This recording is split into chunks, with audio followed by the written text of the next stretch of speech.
थांबा, तुम्ही कल्पवृक्ष आहात ना? हो, तुम्हीच, ईच अँड एव्हरीवन. ही गोष्ट मी काल पण सांगितली, पण काय माहिती डिलीट झाली, म्हणून परत एकदा. एक यात्रेकरू असतो, तो निघतो, खूप खूप चालून दमतो आणि एका झाडाखाली बसतो. त्याला असं वाटतं, अरे आमरसाचं जेवण असलं असतं तर किती छान झालं असतं. आणि काय आश्चर्य, समोर आमरसाचं ताट तयार. मस्तपैकी जेवतो, पोट भरतो. मग त्याला गरमी व्हायला लागते.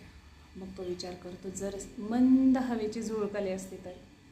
आणि त्यानंतर हळूहळू हळूहळू वारं यायला लागतं, थंडगार.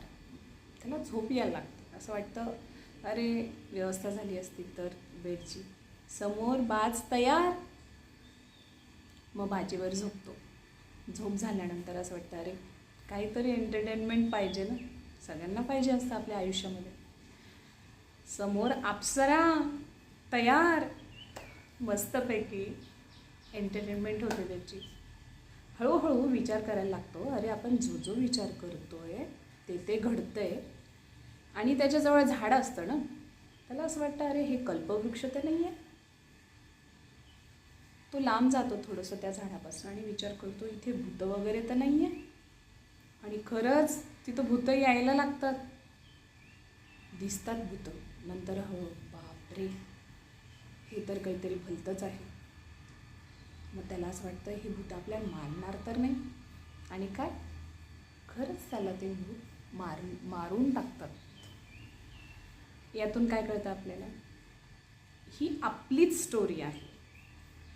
तो ते कल्पवृक्ष त्या एखाद्या टिपिकल वस्तूला किंवा झाडाला समजतो, पण ते तसं नाही आहे. कल्पवृक्ष आपण आहोत, हे आहे.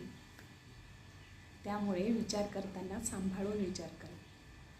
जे विचार करसाल ते तुमच्यासमोर येईल. ती व्यक्ती असो, वस्तू असो, परिस्थिती असो, फक्त विचार करा, छान विचार करा, सुंदर. आणि भगवंत ते तुमच्यासमोर बरोबर आणून देईल. तो ते काम करतो. फक्त विचारू नका, डोंट आस्क हाऊ. बरोबर येईल. विश्वास ठेवा, आनंदित राहा आणि म्हणा भगवंताला, थँक्यू भगवंता, खूप खूप खूप धन्यवाद.